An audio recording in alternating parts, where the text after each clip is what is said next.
Assalamualaikum warahmatullahi wabarakatuh. Selamat pagi, selamat siang, selamat sore, dan selamat malam untuk teman-teman yang sedang menonton video ini. Jadi kami dari kelompok 6 akan membahas teknik pengumpulan data kualitatif. Ada pepatah mengatakan tak kenal maka tak sayang. Oleh sebab itu, izinkanlah saya dan teman-teman saya untuk memperkenalkan diri. Dengan saya sendiri yaitu Wardatun Nufus, ada teman saya Neva Azahra, ada Erlina Rianti Aziz, dan Marsha Kamila. Jadi di sini kami akan membahas 5 subbab pembahasan, yaitu yang pertama itu ada observasi atau pengamatan, yang kedua itu wawancara, yang ketiga ada angket, yang keempat focus group discussion atau FGD, dan yang terakhir itu in-depth interview. Yang pertama, kita akan membahas observasi atau pengamatan. Observasi merupakan salah satu teknik pengumpulan data dengan melalui pengamatan dan pencatatan yang sistematis dengan tujuan penelitian yang dicatat dan direncanakan dan dapat dikendalikan atau reliabilitas dan validitasnya. Dalam melakukan pengamatan dapat mengacu pada fungsi kelompok kegiatan. Observasi ini dapat dibedakan menjadi dua bentuk, yaitu yang pertama itu ada partisipan observer, yang dimana merupakan bentuk observasi. Pengamat atau observer ini berpartisipasi aktif dalam kegiatan yang diamati, sehingga pengamat ini memiliki fungsi ganda sebagai peneliti yang tidak diketahui serta dirasakan oleh anggota lain. Dan yang kedua, peneliti ini berperan aktif sebagai anggota kelompok sesuai dengan tugas yang dipercayakan kepadanya. Nah, yang kedua itu ada non-participation observer. Merupakan salah satu bentuk observasi pengamat tidak terlibat langsung dalam kegiatan kelompok dan bisa dikatakan bahwa pengamat itu tidak ikut serta dalam kegiatan yang diamatinya. Selanjutnya terdapat beberapa kelas tingkah laku sebagai berikut. Yang pertama itu ada afektif, kedua itu kognitif, ketiga psikomotor, keempat prosedur, rutinitas, dan kontrol, yang kelima lingkungan fisik, observasi, yang keenam struktur sosiologis, dan yang terakhir, yang ketujuh itu ada aktivitas. Selanjutnya terdapat dua pendekatan dalam melakukan observasi yang dapat digunakan, yaitu sebagai berikut. Yang pertama itu ada pendekatan deduktif. Pendekatan deduktif ini, peneliti atau pengamat ini dapat mulai dengan konsep yang kemudian dispesifikasi sehingga dapat menghasilkan bagian-bagian yang ingin diungkapkan. Nah, pendekatan deduktif ini dapat dilakukan jika peneliti dapat langsung menerapkan apa yang diamati ke dalam kategori tertentu. Nah, yang kedua ini ada pendekatan induktif. Pendekatan induktif ini berbeda dengan pendekatan deduktif, yang dimana induktif itu tuh dimulai dari yang khusus dengan menggunakan indikator dan berakhir dengan konsep. Nah, pendekatan ini itu menunda konsep ataupun definisi sehingga ke beberapa aspek yang dapat diidentifikasi dengan baik. Adapun kesulitan ataupun kelemahan ini ialah kesukaran dalam menginterpretasikan apa yang akan diobservasi sebelumnya, karena indikator tersebut tidak dapat langsung diterapkan ke dalam konsep ataupun kategori yang ditetapkan. Pencatatan observasi. Pencatatan observasi ini keberhasilan pencatatan seluruh kejadian atau tingkah laku yang diamati sangat banyak ditentukan oleh kemampuan pengamat itu sendiri. Namun jika tidak terdapat gangguan ataupun rintangan antara pengamat dan yang diamati, maka dapat disimpulkan bahwa pencatatan secara spontan merupakan suatu yang tepat untuk digunakan. Nah, pencatatan pada suatu objek yang diamati ini perlu dilakukan secepat mungkin setelah observasi dilakukan, selagi apa yang diamati ini tuh masih segar dalam pikiran pengamat dan dapat disempurnakan kembali pada waktu berikutnya.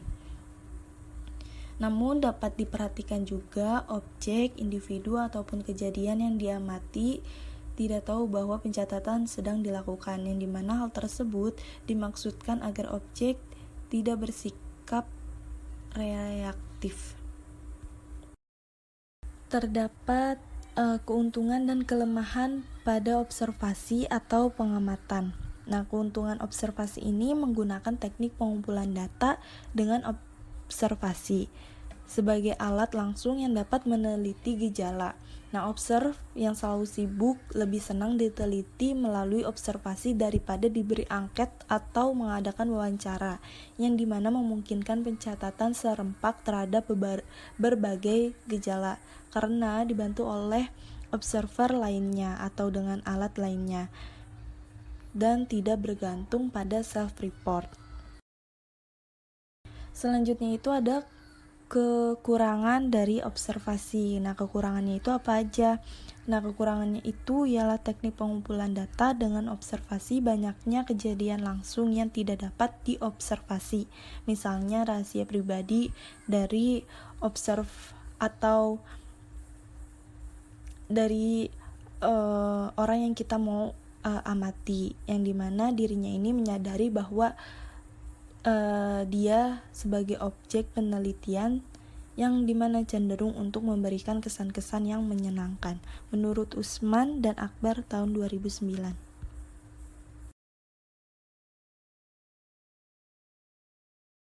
Penggalian data melalui percakapan yang dilakukan dengan maksud tertentu dari dua pihak atau lebih. Dalam wawancara pada umumnya dapat dibedakan menjadi 6 macam. Yang pertama, pertanyaan yang berkaitan dengan pengalaman atau perilaku. Informasi yang akan dikumpulkan berkaitan dengan deskripsi pengalaman, perilaku, dan tindakan dari orang yang diwawancarai. Seperti contohnya, bagaimana cara ibu memberikan makanan pendamping ASI untuk anak, apakah menu yang disajikan memenuhi kebutuhan gizi anak. Lalu yang kedua, pertanyaan yang berkaitan dengan pendapat atau nilai. Pertanyaan ini ditujukan untuk memahami proses kognitif dan interpretatif dari subjek.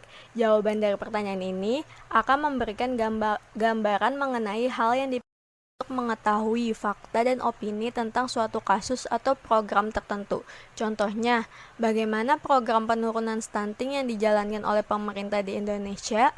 Lalu yang kelima, ada pertanyaan berkenaan dengan apa yang dilihat, didengar, diraba, dirasa, dan dicium. Contohnya, menurut ibu pertumbuhan anak yang baik itu seperti apa? Lalu yang terakhir yaitu pertanyaan yang berkaitan dengan latar belakang atau demografi. Pertanyaan ini berusaha menemukan ciri-ciri pribadi dan deskripsi hubungan informan dengan orang lain. Pertanyaannya berkaitan dengan usia, pendidikan, pekerjaan, tempat tinggal, atau mobilitas, dan sebagainya.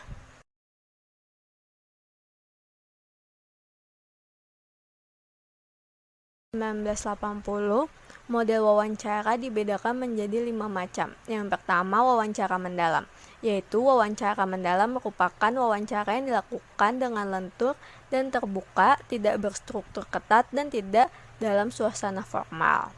Lalu yang kedua, ada wawancara dengan petunjuk umum. Wawancara jenis ini mengharuskan pewawancara menyusun kerangka atau garis besar pokok pembicaraan dalam bentuk petunjuk wawancara. Lalu yang ketiga, ada wawancara baku terbuka. Wawancara terbuka merupakan wawancara menggunakan seperangkat pertanyaan baku, yaitu pertanyaan dengan kata-kata, urutan, dan cara penyajian yang sama untuk semua informan yang akan diwawancarai. Lalu yang keempat, ada wawancara terstruktur. Dalam wawancara terstruktur, pewawancara menetapkan sendiri masalah dan pertanyaan-pertanyaan yang akan diajukan. Wawancara jenis ini bertujuan untuk mencari jawaban hipotesis. Lalu yang terakhir, ada wawancara tak terstruktur. Dalam wawancara tidak terstruktur, pertanyaan tidak disusun terlebih dahulu karena disesuaikan dengan keadaan dan ciri unik dari narasumber atau informan.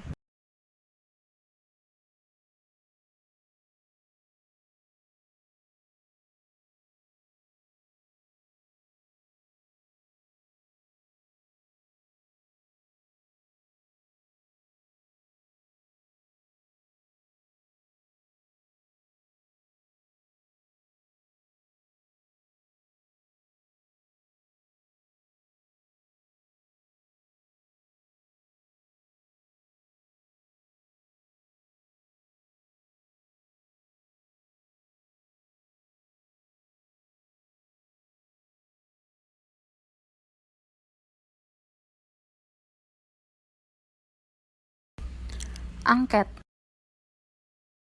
Mengisi angket atau kuesioner merupakan cara untuk mengumpulkan informasi dengan memberikan beberapa pertanyaan tertulis untuk dijawab oleh responden. Nah, angket ini juga bersifat kooperatif yang artinya dapat bekerja sama dan tidak adanya unsur paksaan. Merupakan instrumen penelitian yang digunakan pada penelitian bersifat kualitatif. Dan yang kedua, angket sesuai dengan responden akan mendapatkan hasil data yang sesuai. Yang ketiga, angket yang disebar harus memperhatikan responden, apakah angket tersebut cocok dengan responden atau tidak, dan pengisian angket harus diisi dengan responden itu sendiri. Dan yang terakhir, angket tertutup atau closed form questionnaire, merupakan kuesioner yang disusun dengan disertai jawaban sehingga responden hanya memberikan tanda yang sesuai dengan keadaan sebenarnya. Nah, yang kedua itu ada angket terbuka. Angket terbuka di mana peneliti memberikan kebebasan kepada responden untuk menjawab kuesioner. Seperti peneliti hanya memberikan pertanyaan dan jawabannya diisi sesuai keadaan si responden. Dan yang ketiga ada angket campuran. Angket campuran adalah angket terbuka di mana peneliti memberikan kebebasan kepada responden untuk menjawab angket. Yang pertama, dalam menjawab angket harus sesuai dengan keadaan dan jangan dilebihkan atau dikurangkan. Dan dalam mengisi angket tidak perlu takut salah. Nah, yang kedua, dalam menjawab pertanyaan tidak dipengaruhi oleh orang lain, jadi memang sesuai dengan keadaan. Yang ketiga, untuk identifikasi responden akan dijaga kerahasiaannya sesuai dengan kode etik. Dan yang keempat, untuk jawaban yaitu upaya menemukan makna sebuah isu dalam kelompok diskusi untuk menghindari kesalahpahaman yang dilakukan oleh seorang peneliti.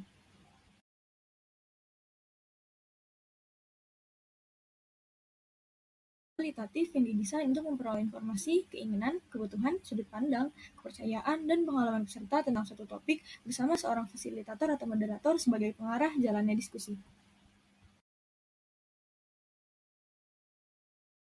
Jadi, dari kedua definisi tersebut dapat disimpulkan bahwa FGD adalah teknik pengumpulan data kualitatif melalui diskusi terpusat yang didesain untuk memperoleh informasi, keinginan, kebutuhan, sudut pandang, kepercayaan, dan pengalaman peserta tentang suatu topik secara mendalam atau terpusat dan dengan seorang fasilitator atau moderator sebagai pengarah jalannya diskusi.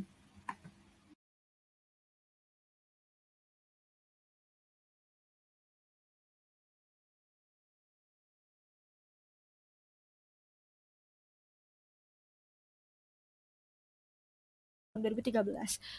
FGD terdiri dari 5-10 peserta, dilakukan secara objektif dan bersifat eksternal. Peserta yang dipilih memiliki ciri yang sama berkaitan dengan isu yang diangkat dalam penelitian. Diskusi dalam FGD terbatas hanya pada satu topik spesifik untuk keefektifan waktu dalam membahas topik tersebut secara detail.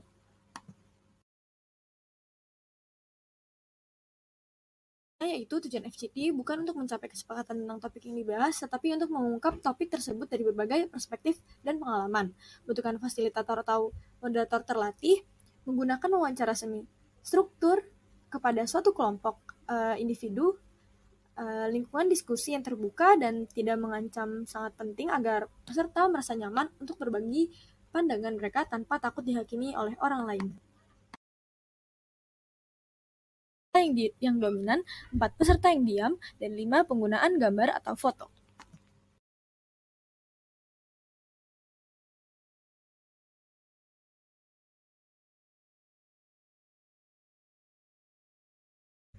Selanjutnya yaitu langkah-langkah persiapan, yaitu membentuk tim, menentukan komposisi kelompok FGD, memilih dan mengatur tempat pelaksanaan FGD, menyiapkan logistik yang diperlukan, dan menyiapkan undangan. Selanjutnya yaitu pelaksanaan, diantaranya yaitu tim harus datang dan menyiapkan fasilitas diskusi sebelum peserta tiba, pembukaan FGD seperti memperkenalkan diri, menjelaskan tujuan FGD, dan menjelaskan peraturan. Memulai pertanyaan yang sifatnya umum ke khusus, fasilitator menanyakan topik diskusi sesuai dengan panduan, selanjutnya melakukan teknik diskusi.